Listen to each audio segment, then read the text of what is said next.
Real Madrid's third contract offer to Raphael Varane is said to be way short of the mark and way below the expectations of the French centre-back.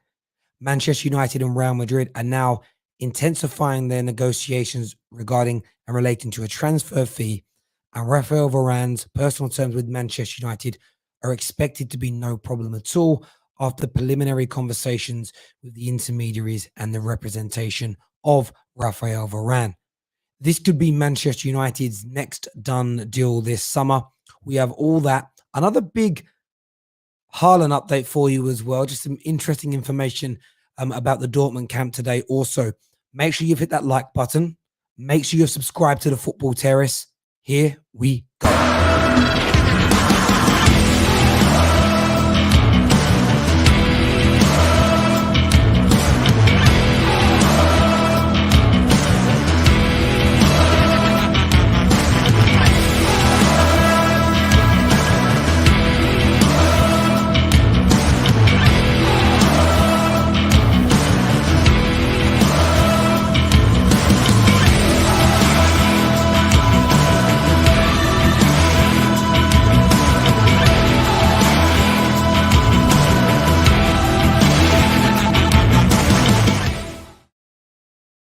Welcome back. Good afternoon, everybody. I hope you're having wonderful days. I've been a brilliant afternoon with my son. It was a bit of Marvel where I ate all the wrong foods, but I've been on a good diet recently. I had some pizza and some crisps, a bit of chocolate and ice cream. Was a bit of Marvel. Had a nice time. Now the other two little ones are home from nursery, but got a bit of work to do. Family dinner. It's going to be very, very nice indeed. I hope you're all good. I hope you had wonderful days as well. Sharik here, one of our wonderful members at the Football Terraces, Tier 1 Terry, back at it. I appreciate the very, very kind compliment there. I do. Someone says, man's voice is gone. Of course, if you go to a football match or you watch a big football match and your voice isn't gone the next day, I challenge the level of support you have for that team. Just saying. It should always be happening. Galacticus Pro says Verand asked for big wages. Raphael Varane's demands are for that of one of the best centre-backs in the world.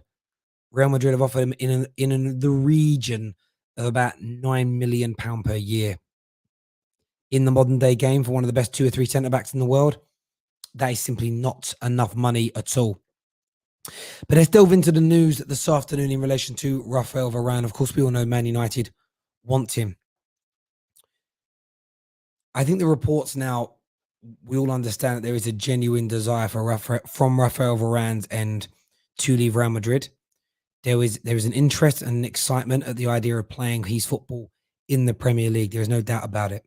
Manchester United have made inroads. They've spent time talking to his representatives. They've spoke time talking about the status in the squad. And of course, a very important factor, what would he be compensated with? What would his salary be? And Manchester United are willing to pay the man a lot of money. Okay, he's going to be getting a salary in the region of £12 million per year to come and play football and to help hopefully lead Manchester United from their perspective to league and European honours. Now, this has always been something which has been said to be agreed or not a problem. That's again today been reiterated by Fabrizio Romano, who's again told everybody that personal terms between Man United and Verand won't be a problem. This common theme from Fabrizio, along with multiple other tier 1 journalists, both from here in the UK and across the continent, let you know that there is genuine interest in him joining Man United. The stumbling block and almost the snag really for Manchester United has been the fact that he was still listening and waiting for Real Madrid to go in and make a new offer. Now, it was firmly believed towards the end of last week that Madrid will wake up and smell the coffee. Madrid would make an offer that would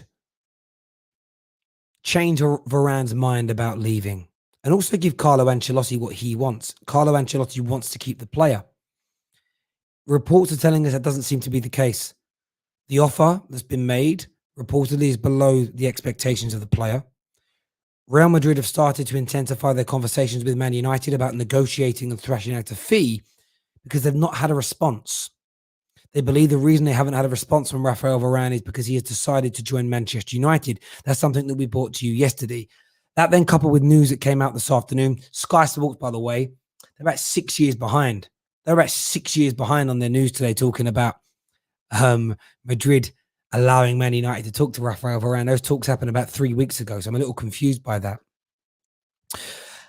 Kevin Palmer here with an update. He says Man United have been given permission to formally approach Raphael Varane, and they're negotiating personal terms ahead of the move from Real Madrid. He then went on to say, this looks like it will happen now. Big signing. I think that there is huge. It's it will happen now.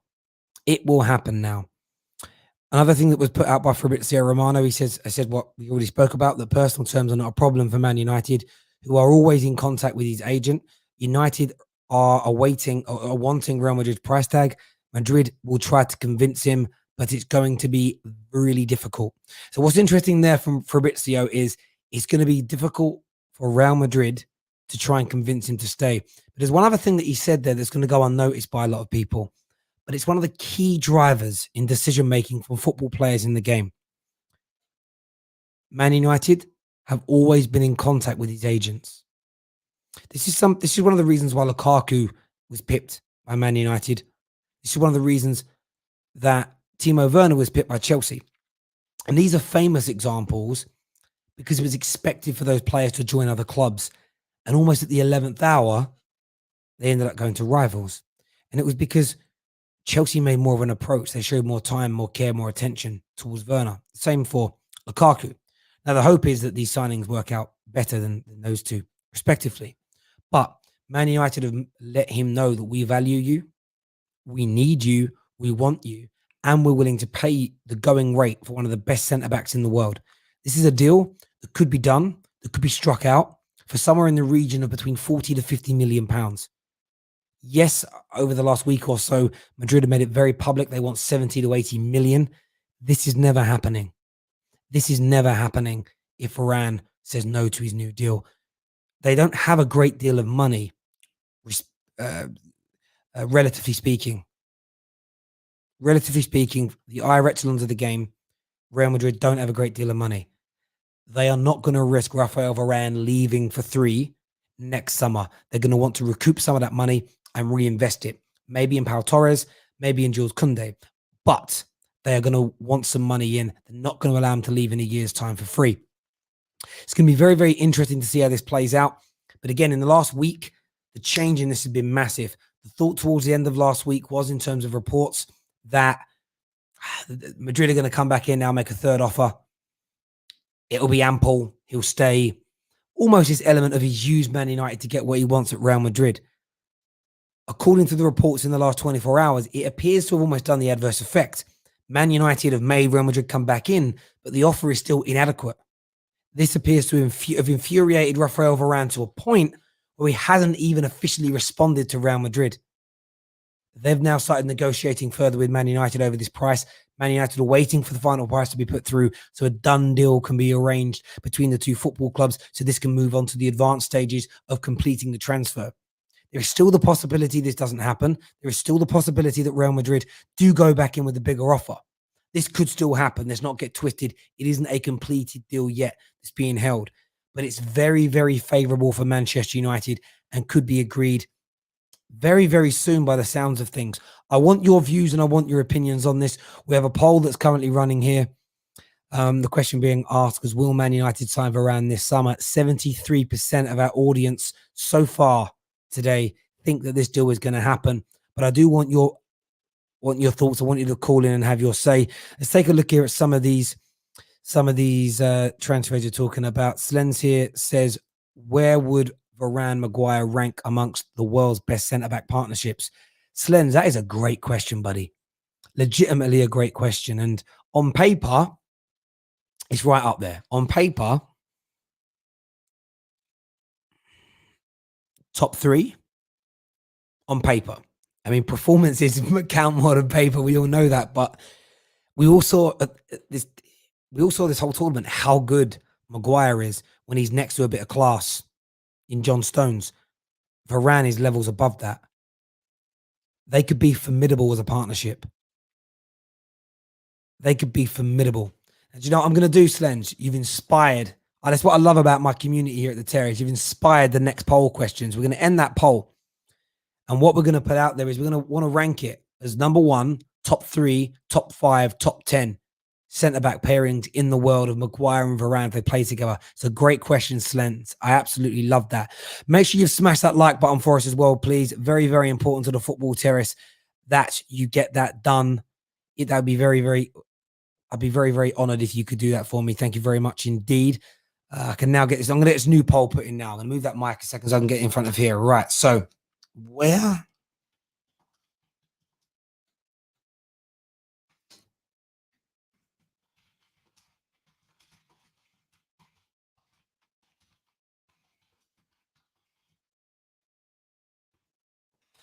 Writing is so small. Partnership. Rank. Right.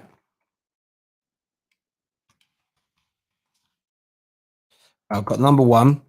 I'm going to put, this is globally, top 3, or globally means Europe really when it comes to football. Top 3, top 5, top 10. A great question, Slens. Let's pay homage to the people that gave me inspiration. You did there. So there we go. We had a super chat that came through as well, actually. I want to make sure I read this out. This is from Jay. He says, hey, T, sent you a DM on Twitter.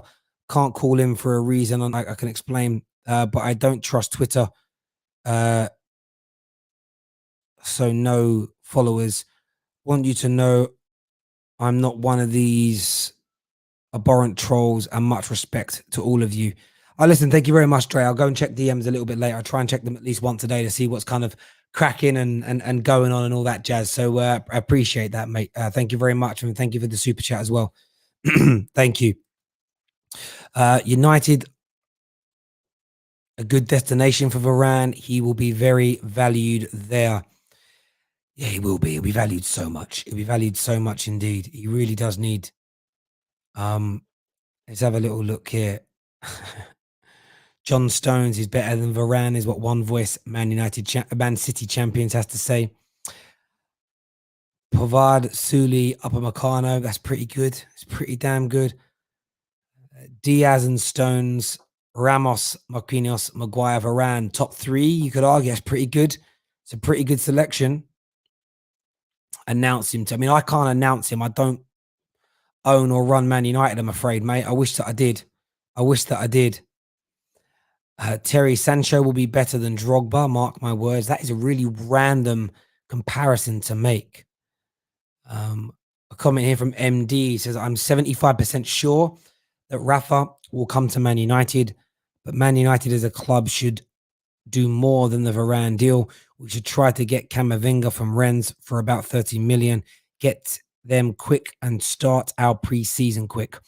But that's also part of what Man United are trying to do with Raphael Varane. And it's reported that Varane and Oli are pushing to get this deal done before pre-season starts because they want to integrate him as well as possible.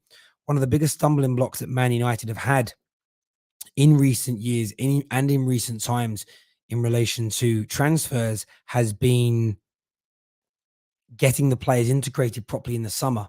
They've always come late or on the final day of the transfer window, like marquee signings, and had slow starts to their campaign. To get these players in early, to get them integrated and feeling like integral parts of the team before that opening game, before that, the opening 5 games for Man United could be key this year. You know, if our opening 5 games of the season last year were good, it would have been a very, very different campaign for us. We were just very slow starters, had a good run, a little stumble in the middle, and then ended okay. It's just very much a case of we need a good start, because I get the feeling that City and Chelsea are going to come out those blocks absolutely flying. Absolutely flying. And take a look at the poll here. So 20% of you think that it'll be the best centre-back pairing in the world. 41% think top 3. 24% think top 5. And 15% think it will be... Did I put top 5 in twice? I don't know how I've done that. It meant to be top 10. But you know what I mean. It's there. Terry, how long do you think until the Verand deal is done? And do you think Rice will be on the move this summer? Great question. Do get your questions in. Anyone who super chats in a question or a comment over the value of £5, your name goes into the prize draw to win a football shirt of your choice at the end of July. We'll do member chats as well, of course. If you want to become a member, the link to sign up is inside our description below. Jay Watson here, to your question, I don't know how long it's going to take. Sometimes it feels quick. It feels a little bit nearer today than it maybe did a week ago. And that isn't because we're 7 days later on down the line. The circumstance seems to have changed. But it depends on Real Madrid, what offers they make, and how quickly and how well Man United and Real Madrid can negotiate the final price. That's what may hold this up. I actually think if Man United could get an offer in now that Madrid would accept, this could be completed and done quite quickly. However, Varane's taking a 2-week holiday. He's 5 to 7 days into that. So I wouldn't expect anything to be formally announced for at least another 10 days at the very least anyway, because he's away on holiday. And I think things will be completed and resolved later on down the line. But great question. Thank you. Terry, do you read Twitch comments? Yes, I do. One footballer saying Varane is pushing for the move, so I'm 80% sure we will sign Varane and Sancho. Hopefully it could happen. Hopefully that happens, and then maybe we look towards that central midfield area and do the business there as well. It'd be great if we could. Lone here says Chelsea have Liverpool, Arsenal, City, and Tottenham in their first 6 games. So as a Chelsea fan, we might have a slow start. You may, but that would be a understandable slow start. That would be very understandable from my point of view, because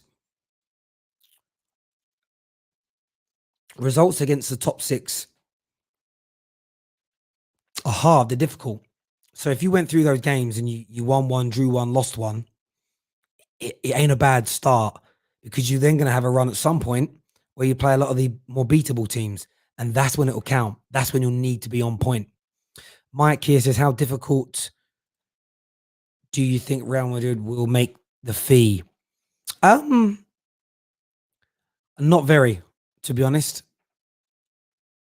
If Verand point blank refuses to sign and pushes for the move with 1 year left on his contract, they can't be too difficult.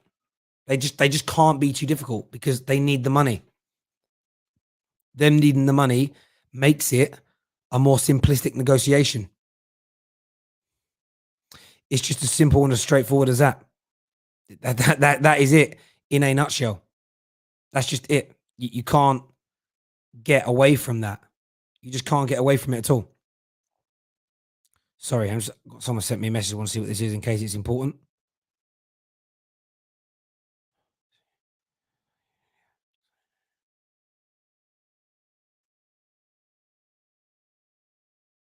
Okay, so I was just checking something there. Okay. Oh, some of your comments make me laugh. Comment here from Charlie says, I would like to say that Mcguire and Verand would be like Rio and Vidic, but as a United fan, we need to stop living in the past and appreciate the future of our current team. Keep up the work, Terry. Absolutely. Listen, I don't want the new Verand and Vidic. Sorry, the new Vidic and Rio. I want a new partnership that's brilliant. I want one that can help us deliver what those two men did. But at the same time, it's like I understand why people kind of make those comparisons, but on paper, it's sensational. Harry Mcguire is one of the best centre-backs in the world, and so is Raphael Varane. To have them both together, I think they both have elements that will complement one another. Having that speed in behind also makes it easier. Good quality on the ball from Verand, immense in the air, immense tackler, brilliant positioning. I think it will just... You're just going to see you'll just see a different Mcguire as well. Mcguire may even also look like a new player. I know that's a cliche and gets said a lot, but I absolutely stand by it. Please make sure you've shared this stream, ladies and gentlemen. Please make sure you've shared this stream. Please make sure that you have subscribed. Stick this into your group chats and get as many people as you can to get involved and come along and have their say. Terry, will Varane help make Oli less pragmatic against the top 6? He should. He should do that. That should be one of the byproducts, that we're more confident moving the ball forward. Yeah, I mean, as a thought, that makes complete and utter sense. We have a super chat here from Micah, who says VVD and Konate has the ability to to be the outright best centre-back duo in Europe. Both 6'4", mean, fast, top ball players. Their high line is going to be a joke. Diaz, Laporte, and Stones, Verand, Mcguire, a close second. And I think, Mike, that's a really good point in relation to who the best centre-back pairing will be and how it will work. And that's why it's great to say it's all on paper, isn't it? On paper, we can have that debate based on what we know, how they work together. If you'd have said to everybody at the start of last season that Ruben Diaz and John Stones would be the best pairing in the Premier League last year, you'd have got laughed at. Mainly because you're mentioning the two words of John Stones. Nah, it'd be Laporte, it'd be Laporte, it'd be Laporte. Laporte looks like he's going to be sold now. Laporte looks like he's going to be moved on now. So, yeah, from my point of view, yes, well, it's just one of them ones to me where I just think, let's wait and see what happens. But it's going to be interesting. New debates to be had. New debates to be had. A lot of people are telling me to go check out Jan's most recent tweet. Okay. Well, the one saying there's no agreement between Haaland and any other club. Semantics. Semantics. It brings me nicely onto Haaland. Semantics. He has no agreement, but they're not going to be a problem. If Haaland will pay 300 grand a week, I'd agree to that. Great. Officially, you haven't got an agreement. There is no agreement. There's no paperwork that says there's an agreement. But you agreed it. It's the same, but it's the same difference. Some journalists, and Jan is one of them, Fabrizio is another, they will say things like personal terms will not be a problem. So if they're not a problem, then they're agreed because they're not going to be a problem. So it doesn't really matter. It becomes inconsequential, elementary, pointless, I would say, to a certain degree, beyond pointless. Also, it is reported today that Haaland wasn't at the fitness test for Dortmund. Michael Zorc laughingly said that's because he's in England. And of course, he isn't in England right now. And there'll be a reason that he wasn't there that they'll know about. But I did think it was a funny joke. To hear. So if you do read reports that he's not at training, that isn't because the deal's been finalized or he's about to move at this very moment. So I would remain a little more relaxed about that. I would say I'd be a little bit more relaxed. There's no doubt about it. Let's look at a few more of these comments here that are coming through. I'm on the wrong page. That's why I couldn't see any comments. Terry, why do people say you have beef with Mark Goldbridge and the United stand? I mean, me and Mark in the past have definitely had cross words, but you're talking about 2016. We've met since, we've spoken on the phone since, and I don't have any issues with him. Certainly don't have any issues with the YouTube channel. None at all. It's great to see people doing well. It's great to see the channel growing and moving forward. There is no problem. I have no animosity. I have no ill feeling or anything along those lines. So anyone who says that is stirring trouble. Anyone who is stirring trouble is not worth your time or attention. So if you hear anybody, in fact, let me say this now. If you ever hear a rumor from someone saying Terry has beef with Goldbridge or any other YouTuber, never block them, because I have none with nobody. Even if somebody has an issue with me, I don't care. It's the biggest. Imagine wasting energy caring about someone that you don't know not liking you. Think about it. What a way. I'd rather spend my time with my kids. I'd rather spend my time mowing my grass or doing the weeding in the garden than worrying about the opinions of people that I don't know. If they're, of course, lying about me, or I don't know, Terry, why? It's funny, right? KJ met some people recently that didn't have great opinions of me. And KJ kind of told me how it was mad, the things they thought about me in terms of the kind of person I was. I mean, KJ are quite close. We speak a lot. And it's always like the reaction people get. The perception of me is sometimes very different to the reality. All of you that tune in and watch me on the regs kind of know what I'm like. And if you ever, some of you sometimes have stayed behind the scenes backstage after shows are finished. I'm exactly the same. It is what it is. But there we go. But yeah, no beef whatsoever. Terry, what is the true definition of a selling club? I'm confused by Dortmund. I don't think there's a true definition of a selling club, Twisted. I think it all depends upon the size of the football club and the stature they're at. I wouldn't call Dortmund necessarily a feeder club, but their business model, partly for them to continue to be successful from a financial standpoint, the selling of assets is key. So they build players up and sell them. We know this because if they had the finances, they wouldn't be selling the players that they do. If they had Bayern Munich's finances, their ambition and approach would be different. They would never be selling the volume of players over the last 10 years that they do. But they have to. They simply have to. And that's why that's also one of the reasons they're able to pick up a lot of these really young, talented players from across Europe and the world. Because those players know that they're not going to be stuck there forever. They know there's a way out, right? So it's a great place to go to. Sometimes if you're a 20-year-old whiz kid from America and you want to sign for a European club, Dortmund might be looked at as a better option than, say, a Man United, because you could do 2 brilliant years at Dortmund and get away because their model would sell you. Where Man United were like, no, we ain't letting you go. And then you're stuck. So there's a little bit more freedom, really. It's like having a flexible ISA that you can take your money out of. You might get slightly less interest than a fixed term, but you've got that flexibility, right? If your boiler breaks. I think that's how players feel when they go to Dortmund. There's always a way out. There's always a way out of these things. Giovanni here says, Terry, I'm not going to lie. I only found your channel at the start of the Euros because I'm an Italian. Big up, brilliant channel. Thank you very, very much. I sometimes feel like not enough people that consume YouTube check out enough other channels. I think we all get very sort of like pigeonholed to one thing and one rather than kind of experiencing 2 or 3. I don't think you can watch too many at once because of time, right? I kind of have the ones. Obviously, I don't watch as much as I used to because it's a bit of a busman's holiday. But I watch quite a bit of True Geordie. I find it really entertaining, and then I pick up bits. So I watch some United stands, some AFTV still. Also, I watch a lot of football wise. I like watching like Culture Cam and Fuad and those guys.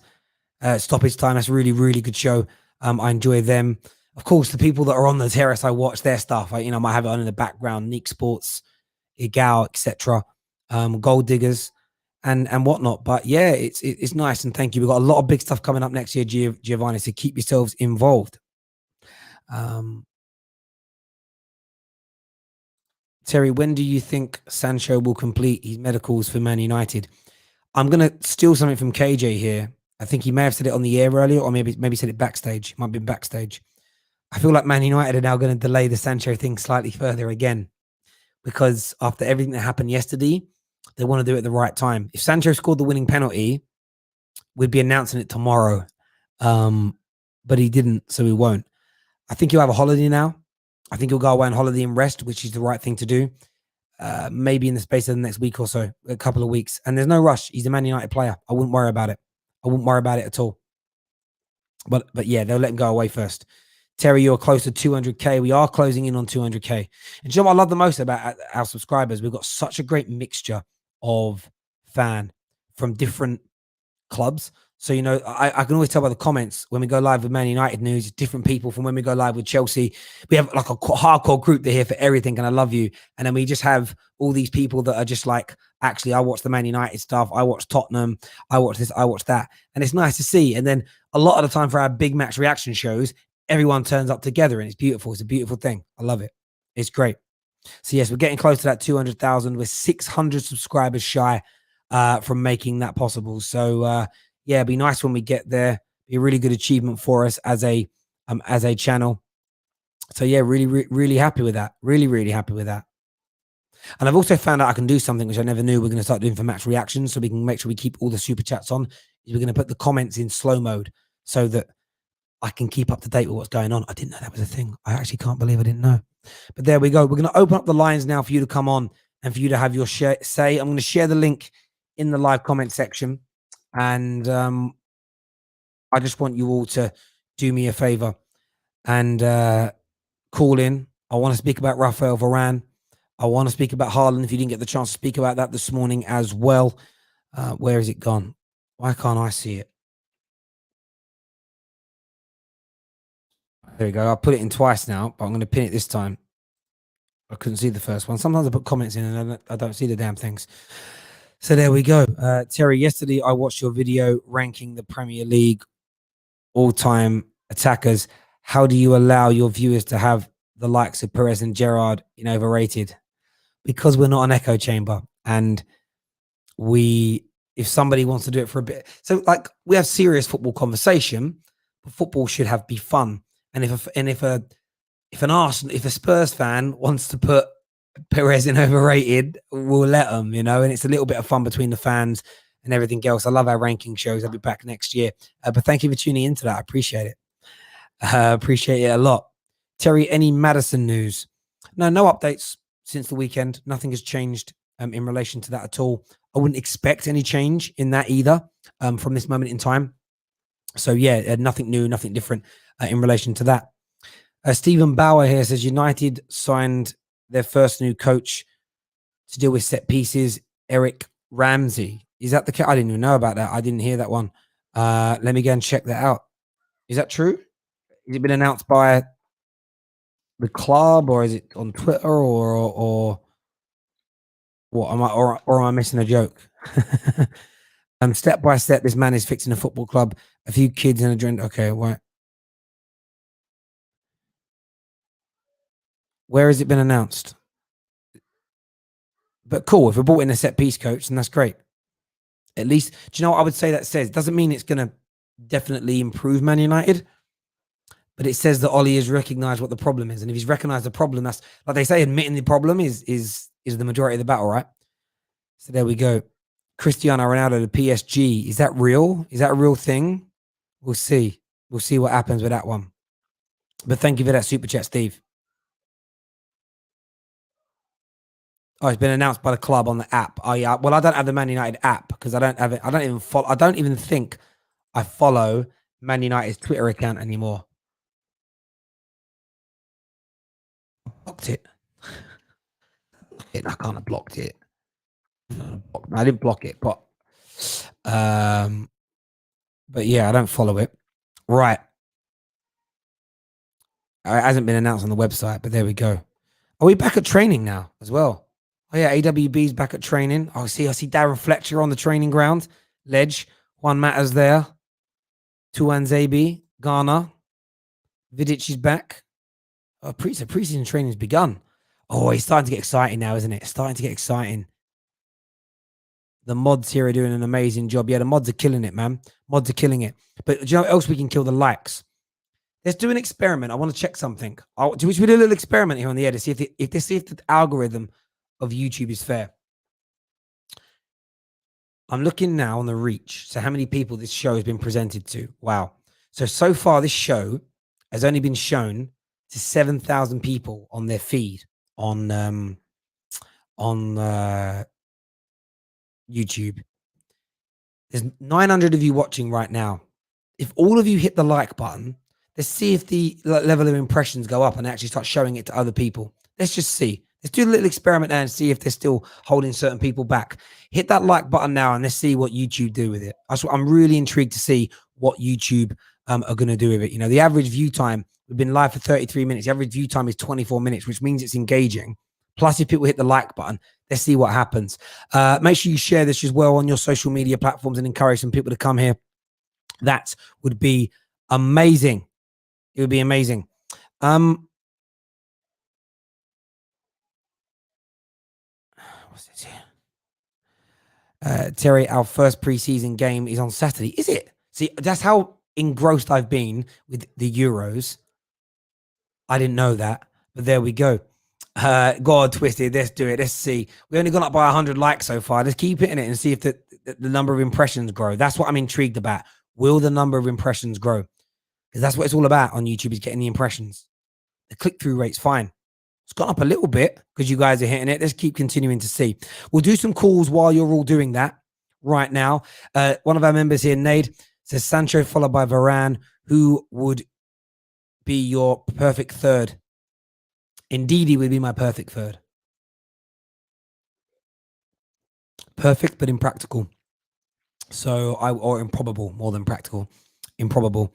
So I would say CAMAVINGA would be nice. CAMAVINGA would also be great because it would just shut down more of those idiots that say that our manager is xenophobic. I love debunking myths and lies. It's an hobby of mine. It's an hobby of mine. Someone said that MUFC MVP have tweeted about it. Oh yeah, cool. I follow them. I speak to them. They're all good people. Man United boss Ole Gunnar Solskjaer has revealed that Eric Ramsey has joined the club's first team coaching setup. The former Chelsea coach will work one-on-one with individuals and also take ownership over training on set-piece plays. So what do Chelsea fans remember of him? Let's have a little look at him now. Oh yeah, I can see it now that he's there. Oh, well, his details are still on. I'm reading about him on Chelsea thing. So he joined Chelsea in the summer of 2019 after working as an assistant coach at Shrewsbury. I actually think, do you know what? There are some Man United fans that are going to be really triggered by the appointment of this guy. I'm very, very intrigued to see what happens. But yeah, I'm excited by that. I'm excited by that. Great move. Great move. Well done, Manchester United. Let's get to some calls here. First on the show, we're going to get Matt on. Matt's a Man United fan. I want to hear your thoughts, Matt. Man United closing in on Raphael Varane. Tell me what you think. This is great news. Again, it's efficient. It's to start off with. The fact that Real Madrid are offering him a contract is important to know, because obviously he can still come back in, he can still accept it. But if it is so much lower than everyone's expecting, you'd like to think that he is going to be annoyed by it. Bear in mind he's a top centre back. You'd expect him to be, one of the top earners. And if they ask him to take a pay cut, it's probably to do with a little bit. You know how, like, with Barcelona's situation, like Messi is 30% basically of their revenue. He basically pays for himself in terms of wages because of the commercial value of him. I think perhaps with Verand, he hasn't actually got the same commercial value in the same way. With the wage cap, perhaps that's what they're concerned about, is he's not going to pay for himself the money that he draws in from shirt sales. So perhaps that's why they're offering him so much less. And with a set piece coach, we've all been asking for a change. If this is a positive change, we'll proof will be in the pudding. But until we see that, we'll see it. But yeah, that's my thoughts. Yeah. I think on the Verand thing, they've got other centre backs. I think they're also looking at their future as well, Real Madrid, and they're looking at things along the lines of Koundé's and Pau Torres is thinking, should we stick or twist? There's an element of it as well in relation to that. In terms of Eric Ramsey, like, I don't know much about him. I've just read some things here. He's been around. He seems experienced. He's worked with McKenna before as well at Loughborough, is what I've just read on the United's app. Yeah, I mean, there are some Man United fans that will be triggered by this. They'll probably be triggered by, if his name was Eric Garcia, they'd probably be a little bit happier. There are some Man United fans really triggered by English or British managers or hierarchy coming in, which I just find very weird. But the fact that we're bringing someone in to address the set piece issue makes me happy. But let's see what comes of it. Like, if he flops, and we don't improve in those areas, then it was pointless. But as we say, let's see what he does and how we improve and how we kind of motor on forward from there. Matt, great call. Top man. Thank you. No problem at all. If you want to phone in, the link to call in is pinned to the live comment section. We'd love to hear from you. Raphael Varane to Manchester United. Could it be the next done deal? United have also signed a new set piece coach as well, which is amazing. We are talking Haaland as well today. We are talking England fallout, if that's what you want to speak about. J-Lings fan with a very cheeky super chat here says, Mark, will Sancho be a success at Man United? You calling me Mark Goldbridge? Yes, he will be. He absolutely will be. He absolutely will be. Varane's half-price transfer will pay for his own wages for 3 years. I kind of hear you on that. Well, yeah, it's true. He's an £80 million player that you might be able to pick up for 40, plus his salary over the course of his contract. It lessens the cost. You are saving 40 to 50 million pounds on him. Whatever way round you want to look at it, you are saving that. You are saving that. However, from Man United's point of view, we'll want to get him done this summer, because if you sign him on a free next year, he'll want 20 to 30 million pound a year in salary. He'll want 400, 500 grand a week to get his player card. You'll still pay that. You'll pay huge agent fees. So you won't really save that much. In the end, you might negotiate it and he might get paid an extra 15 million, 10 million a year, but you might end up giving the agent 20 to 30 million. So how much money are you really saving? And you lost a season with him. So for us, if we can get a deal of 40 to 50 million pound done, it makes a lot more sense. We won't actually spend that much more money, and we get him for an additional season. There's no doubt about it whatsoever. We're closing in on 500 likes, which is absolutely amazing. Well done and thank you. Alexander here says, Terry, what are your thoughts on the Twitter and other condemnation of racism abuse? You think England is a racist country because not taking strong action? Anyways, I'm sick of it acting like that. Listen, I think in terms of the behavior of individual people, it needs to be condemned, and it has. I think the social media platforms need to do more about it. I think there needs to be harsher punishments on people. But also what we need to do in these circumstances is work on these individuals. Why are they the way they are? Can they be fixed? Can they be saved? Not all of them will be able to be, but there's all sorts of approaches that I would take towards it. Is England a racist country?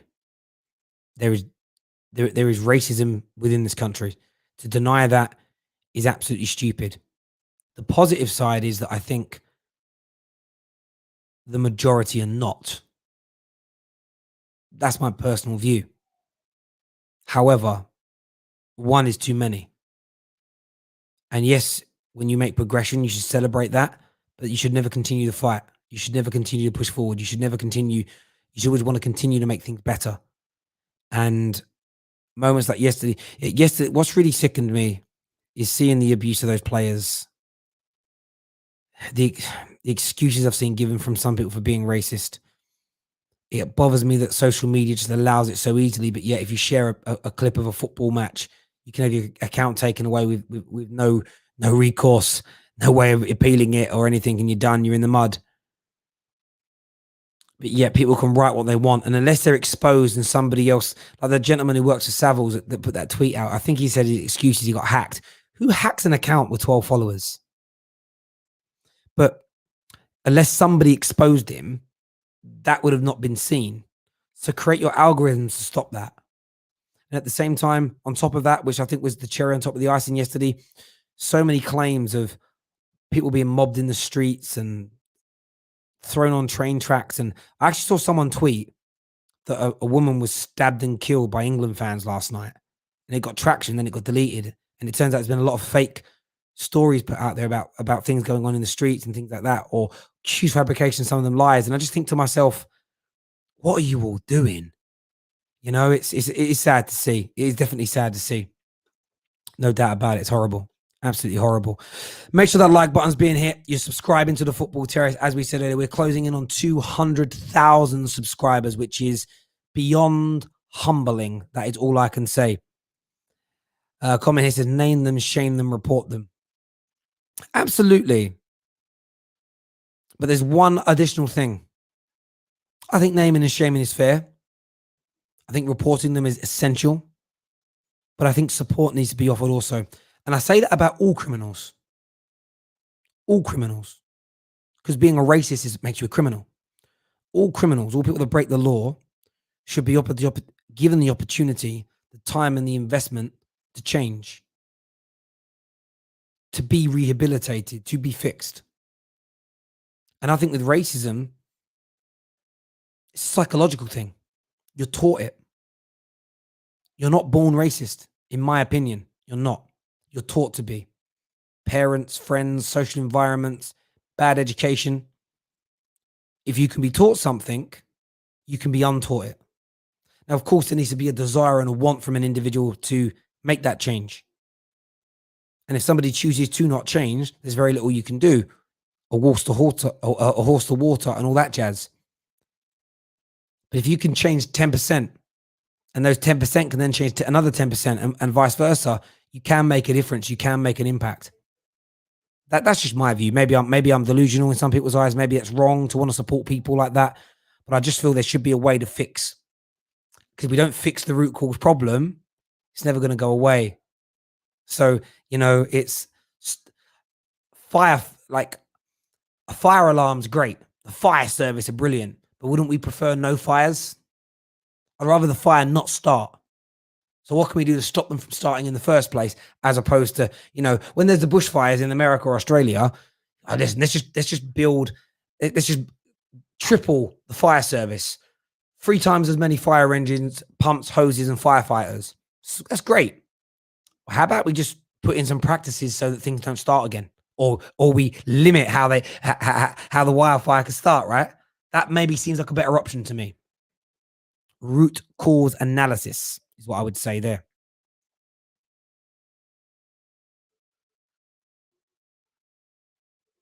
Swish here says racial abuse sadly has nothing to do with education, but ignorance that lies within humankind. I'm not sort of the smartest person in the world. Sorry, as I'm typing, but isn't like education stops ignorance? Does it not? Maybe.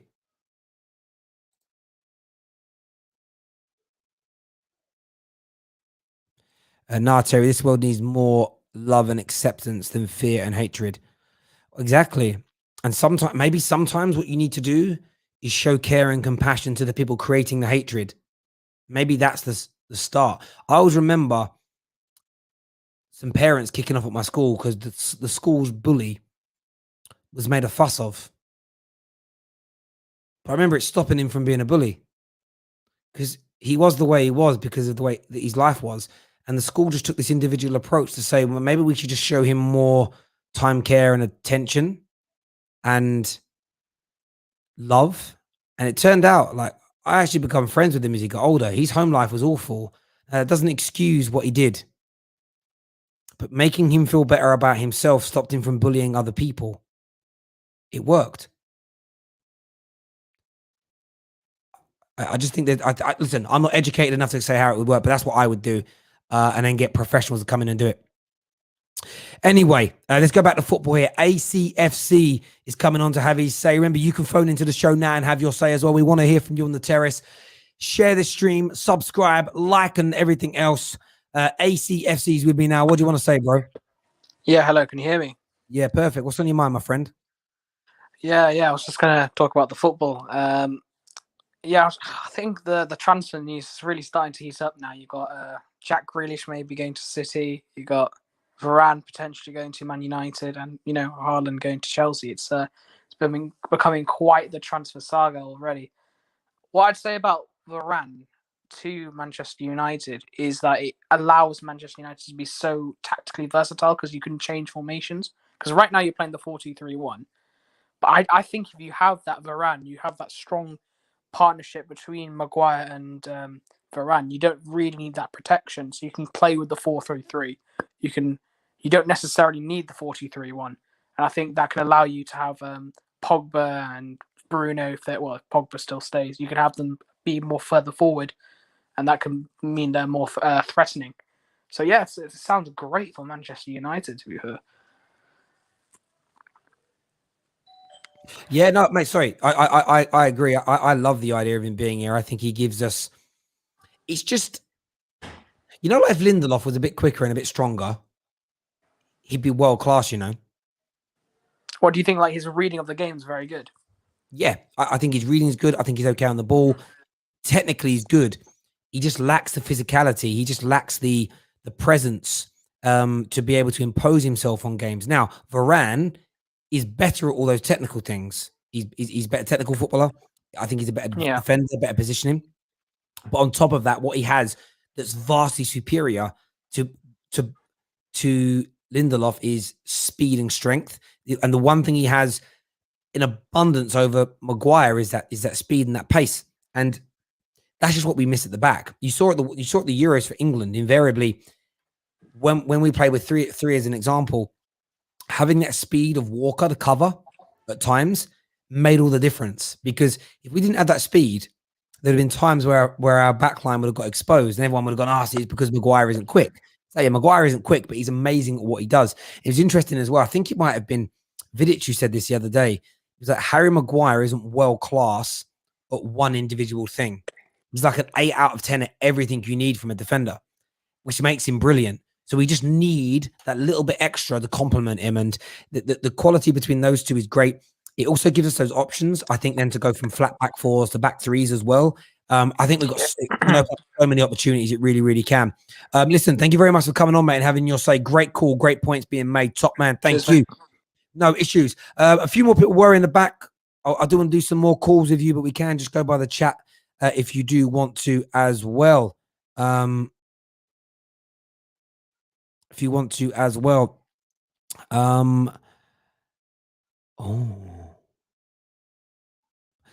There's an update from Simon Stone in relation to Manchester United and Verand that's now come out as well. And it says Man United have spoken to Raphael Varane's representatives as well as Real Madrid as they continue to pursue their interest in him. I mean, he never gives much away, but whenever it's neutral or negative from Simon, I get excited. It makes me excited. It really does make me excited indeed. Massively. Absolutely massively. Let's go through some more of this here. Yes, but England fans always target Sterling for the wrong reasons. Some England fans most certainly do. Some England fans most certainly do. And those people need sorting out in multiple ways. There's no doubt about that. Can't deny it. Anyone, do you know what it is for me? It's the denying of these things that also frustrates me. It's like, no, they don't. Terry, who will be Man United's first choice goalkeeper? Who do I think? I've got a feeling it's going to be Henderson. I think it's going to be Henderson. There we go.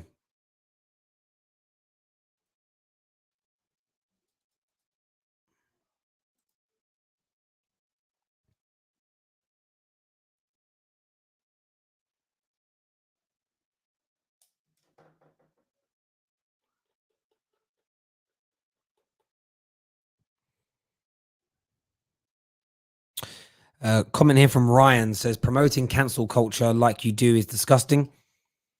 You say rehabilitate and help these criminals, yet you want to destroy them regardless. No, I don't. I haven't mentioned the word cancel.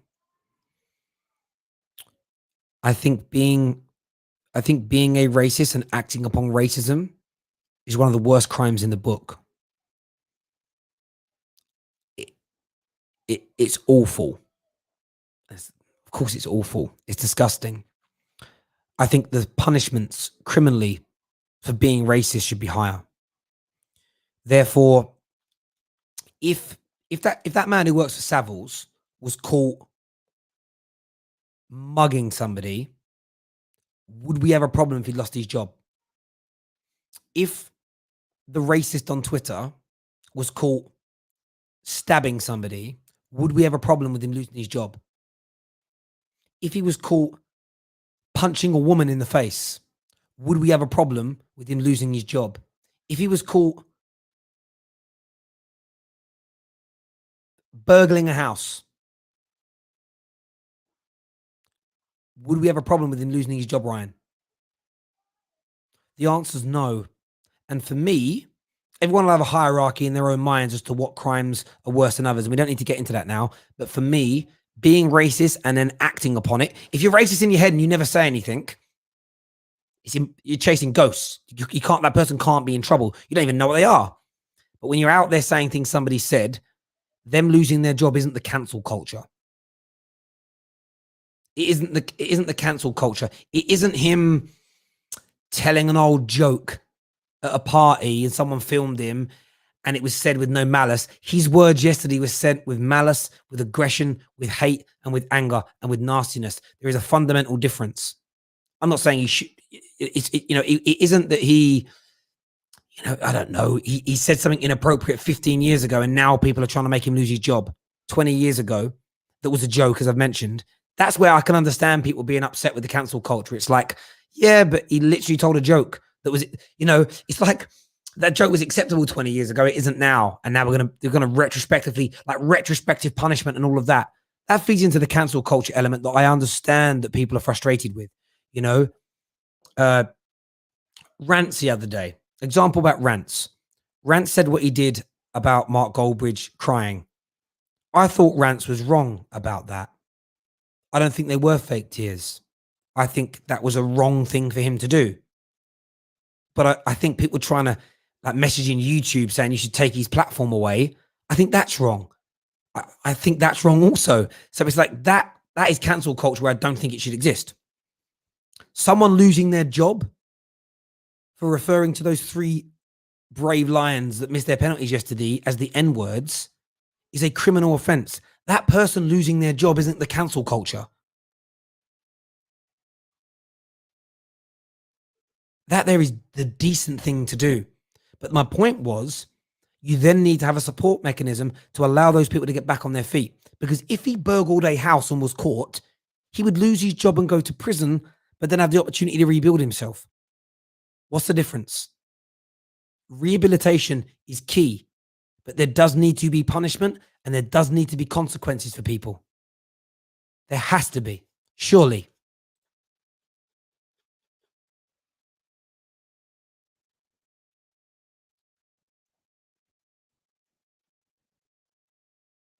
A lot of you are saying, but Rant's ain't a nice guy. That isn't my point. You don't have to think he's a nice guy. You don't have to like him. But there is a fundamental difference for him from what he did to what this other guy had done today.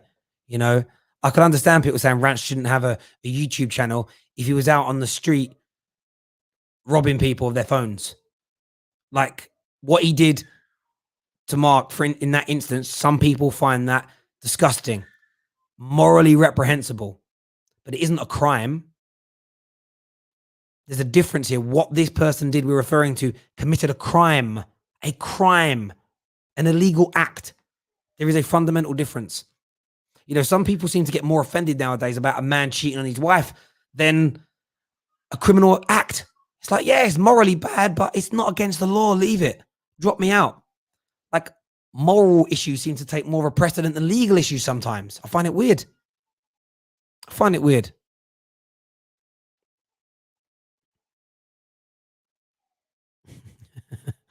A lot of people having a pop at me here for what I said, but I stand by it. I'll never change on that. I'll never yield on that. Never, ever. Can you recap? Absolutely, I can recap. We can go over that now. Before I recap, though, make sure like buttons have been hit, that you subscribe to the Football Terrace as well. So, Manchester United are currently in conversations with Real Madrid to try and finalise a price for Raphael Varane. Raphael Varane was given a third and reported final offer from Real Madrid to stay on and sign a new deal at the Bernabeu moving forward. Of course, his current contract ends in the summer of 2022. It is reported that he has turned that down. Hasn't actually officially told Real Madrid this, but they are the ones who have instigated the conversations with Man United because they believe Raphael Varane wants to join United this summer.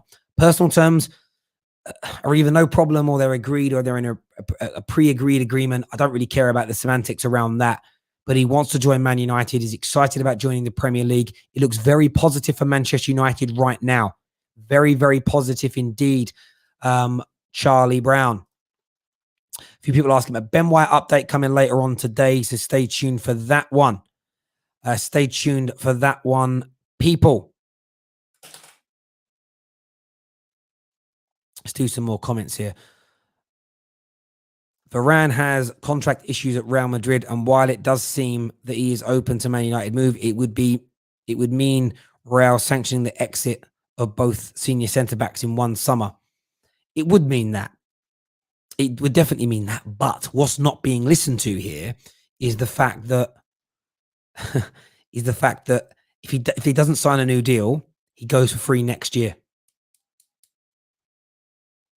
No good.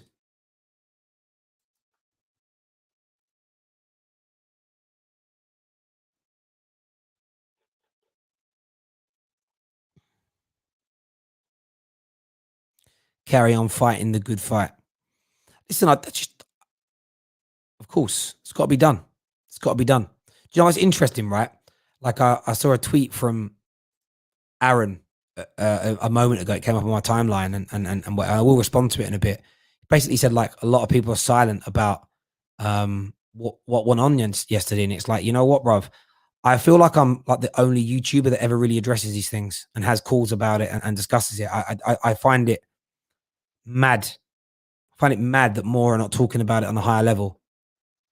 Absolutely crazy. I mean, in terms of all the accusations of things that happened on the streets and everything yesterday, I kept very quiet about them because I think most have now been confirmed as false by the police.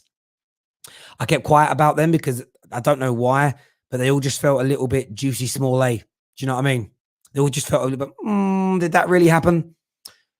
I mean, one of the claims was that a gang of white England fans were roaming the streets of London with knives and had stabbed 13 people. And I was like, no cameras? I mean, not only that, the government would have to shut down that part of East London for public health warning. Like, there's literally men going around all knifed up, just knifing you. Like, whoever made that rumor up,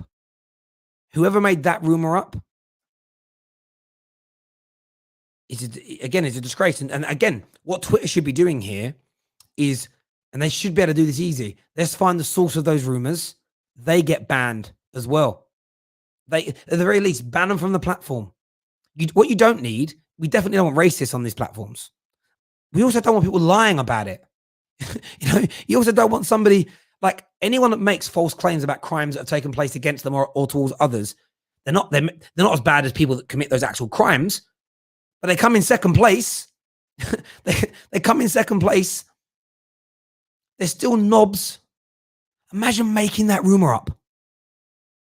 And there's no recourse. You're just allowed to get on. Oh, I deleted it now. It's fine. What? Crazy.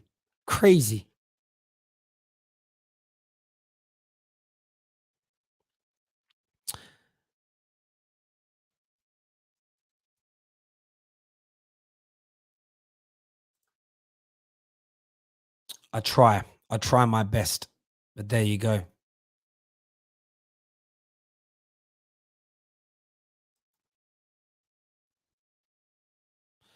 Terry, would Varane, Sancho, and Niguez win United the league title? It could, bruv. It could. It could be good enough. It could be. I'd love it to happen, but I don't know. I'd love it to happen, but I don't know. I'm actually going to respond to Aaron now while I'm live on the air.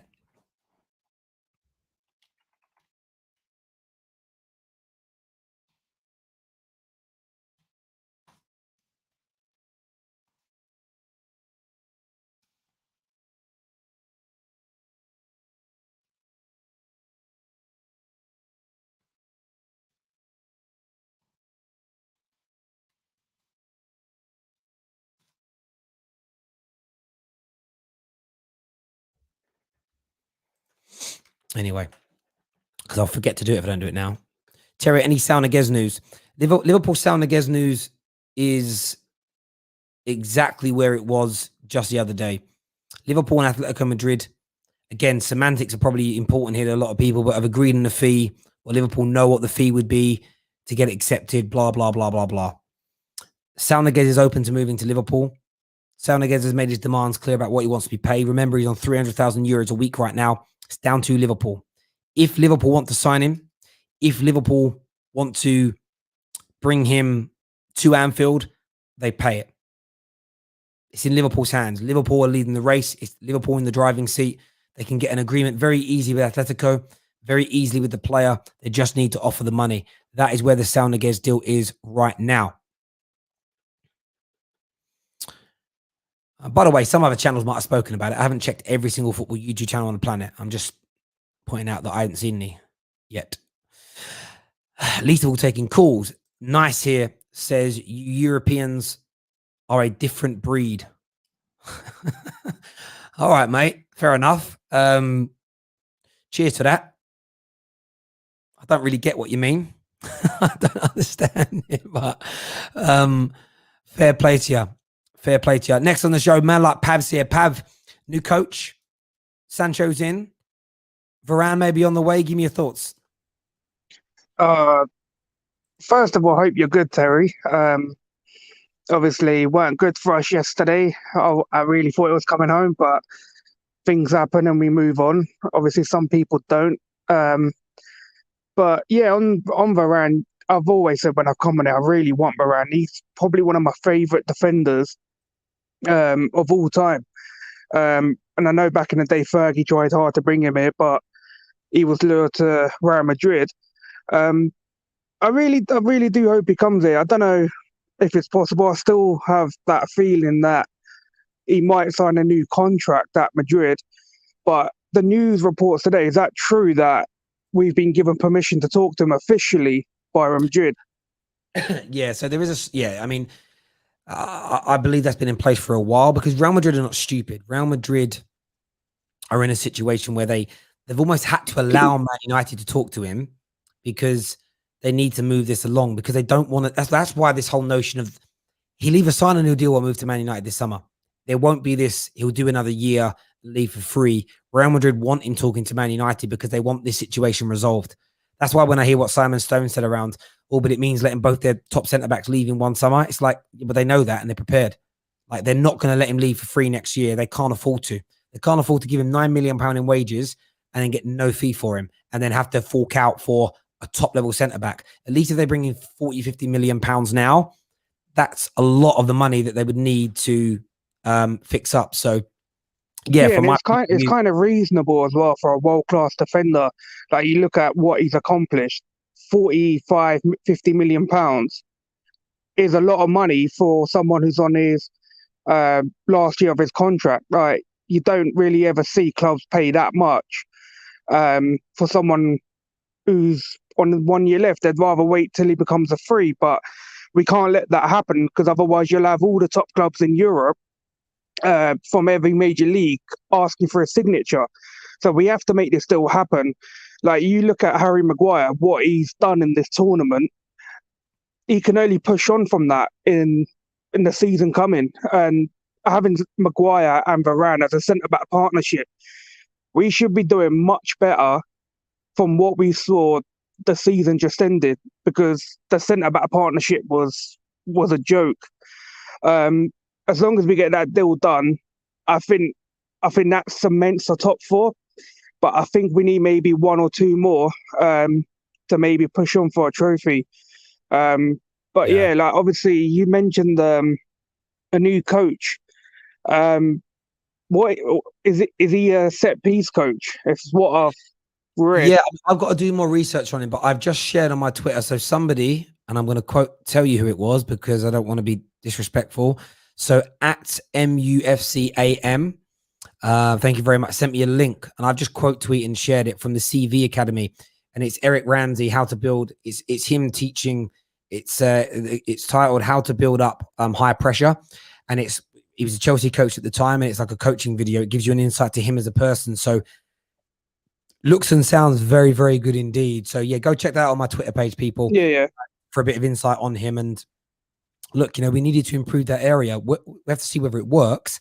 But one of the biggest criticisms of Ollie last year is, well, if I can see it and Ollie can't, what's wrong with him? Everybody said we needed better coaches. This guy comes highly touted, and I'm reading a lot of tweets from people that know him. They're all saying, wow, this is a really good appointment by Man United. So let's see if this helps us. This maybe it's another step back away from things from Ollie's point of view of coaching, and he's going to let these guys crack on with it. A bit more experience to go in there next to McKenna. I mean, a lot of us criticised Ollie for constantly bringing in people within the club into the coaching setup. So seeing the club and himself bring in someone from the outside, I think it's a good move. Because even like myself, I've constantly criticised, why are we giving coaching roles to people constantly from within the club? So yeah, I look forward to it. Hopefully bits and bobs change within that squad. So yeah, that's all I've got to really say, man. Like I said, I hope you're good. I did watch the video last night. Obviously there's people out there who do take things beyond than they need to. But yeah, I hope you have a good summer anyway, mate. I'm sure. Listen, buddy, I'm sure I will. Transfers are going to pick up massively now, and I love, me, I love a transfer. So I'll Yeah. speak to you soon. Top man, thanks, Pav. Look after yourself, mate. Thank you very much indeed. A super chat here says the Indian government has tried to get Twitter to reveal the origins of such tweets. Twitter is not compliant at all. I get it is a bit sketchy, but social media needs some control. Well, the thing about it is, people go, "Oh, big brother, big brother." Well, if you open a bank account, you have to be ID'd. If you then commit a crime, financial crime, using that bank account, the bank will give your information to the police and you'll be arrested. I cannot see the moral difference between that and using social media. I'm not going to do anything illegal on social media, so I don't care. As long as my data is protected, I have no issue with it. I used to say the thing about ID cards. Oh, same about, putting your, ID cards. Oh, no, it's too much. It's too intrusive. In what way? In what way? In what way? What you're hiding, bruv? What you're hiding?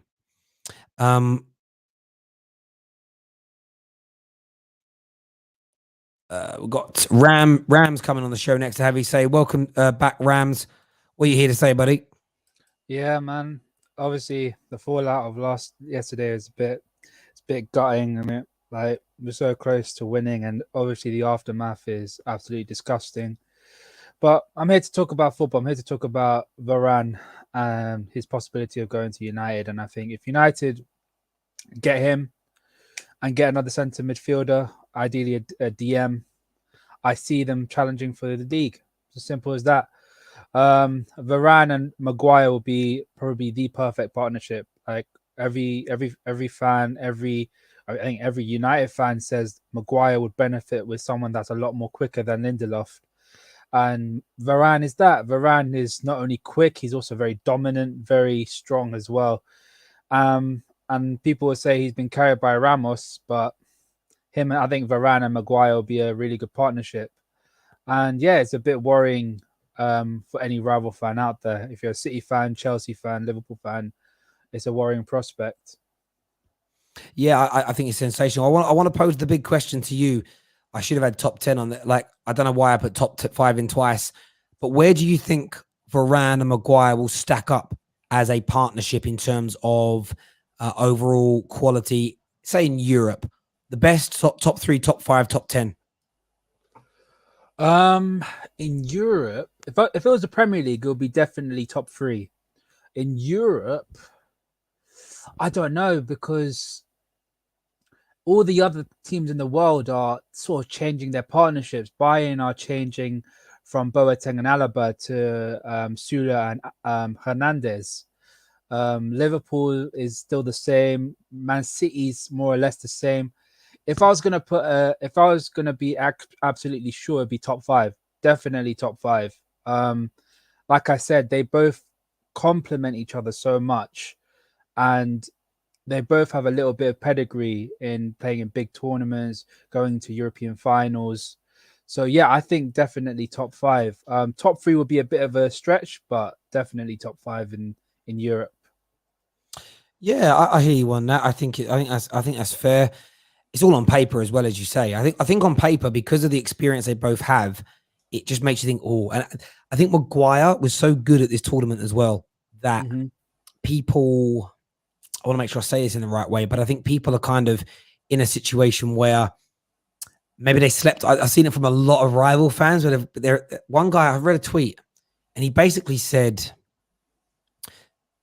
the Man United fans I follow on socials have been so hateful towards Mcguire, it changed my view of him.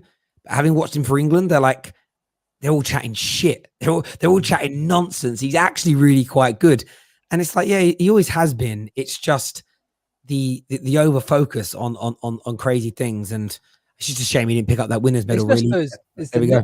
It's the nitpicking of certain situations. Like, yeah, sometimes he's a little bit out of position, but every centre back in the world in some area of the game, they're out of position. So it's just a bit mad. I think he is disrespected and sometimes dismissed by a lot of fans, but I think that price tag is not his fault. He's worth £80 million to Manchester United, but he's still a great defender. I think he's a very good defender. And I think you'll see Yeah. the best with Varane. You'll see the best with Varane. Fingers crossed. Absolutely fingers crossed on that one. Ram, thanks for coming on, mate, and having your say. Appreciate it, bro. Speak to you soon. Top man. Thank you. Let's do some comments here. Wow, everyone's having a go at each other. Mcguire, that was obviously for Ram. Van Dijk swap deal. I think with the Van Dijk thing is it's just seeing how he is after this injury as well. I'm sure he's going to be okay. Modern medical science is so good now. But it's going to be very, very interesting and intriguing to see how it transpires, I think. Very, very intriguing, to say the least. Bear with me a second.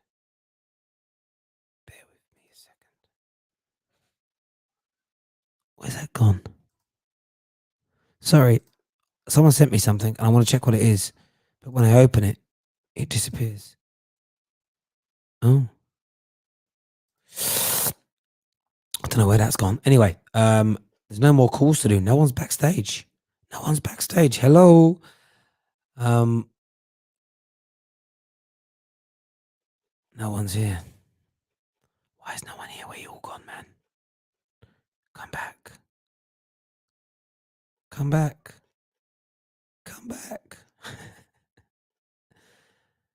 Hang on a second. I'm trying to find this message that someone put out. And legitimately can't find it now. Why can't I find it? I'm very sorry, peeps. Anyway, right, let's go back to some more of your comments here. Well, this is an interesting one.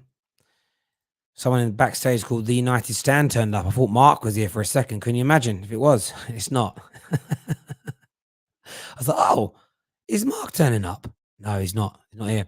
Raphael's going to be on the show next. Raphael, welcome to the terrace. What do you want to say? You're on mute if you're trying to talk, by the way. Yeah. Hello? Hi. Yeah, what do you want to say, Raphael? Hello? Yeah, hello. Yeah, so, yeah, I'm a Real Madrid fan, and I'm also Italian. So, congratulations. Yeah, Verand. Oh, thank you. Yeah, Verand. I think, yeah, it would be good for United to get Verand. I mean, it would be good for both Real Madrid and United, and in certain ways. But yeah, in terms of, I mean, you were talking to Ram about where do you see Verand and Mcguire stuck up in terms of partnerships. Obviously, yeah, I think it will be up there. But then again, I think the most important thing is the chemistry between Mcguire and Verand. That I think, yeah, that has to be seen. But having said that, I think, yeah, you are getting a good defender. I mean, people would always say, oh, yeah, Ramos was driving Verand. But actually, if you look at France 2018, Verand was the leader. He was the main leader in their defense. So yeah, that whole period of 2019 or 2019. Yeah, I mean, from a Real Madrid fan's point of view, do you feel like you're going to keep hold of him? Do you feel like you're going to be able to convince him to stay? What's the news like at Madrid level? I mean, Florentino Perez said a few months ago that if Verand was to leave, he can leave. I mean, he said it multiple times. So I mean, and also Ancelotti, since he came to Madrid in his second, like a month or a month and a half ago, he said he would work with whatever team he's got. So I don't think Ancelotti is saying, oh, I need Verand, or is saying to Florentino Perez that, oh, I'm desperate of this player, or blah blah. And Florentino Perez himself has said, if Verand was to leave, he can leave. So yeah, no, I totally agree. Listen, Raphael, thanks for coming on the show, mate. And again, congratulations for your win yesterday, mate. Well deserved indeed. Take care of yourself, buddy. Thank you. Everyone who's tuned into the Football Terrace this afternoon, thank you. Massive thank you from me as always. Hit that like button for me. Make sure you subscribe. We are closing in. now, and we're very, very close indeed. Just looking at it a second ago. What we on? That can't be right. Why has that changed? We're just under 500, just over 500 people away from hitting the 200K mark. It'd be amazing if we can get that done very, very soon. Indeed. Until next time, take care of yourselves. Goodbye. God bless. And we'll see you all again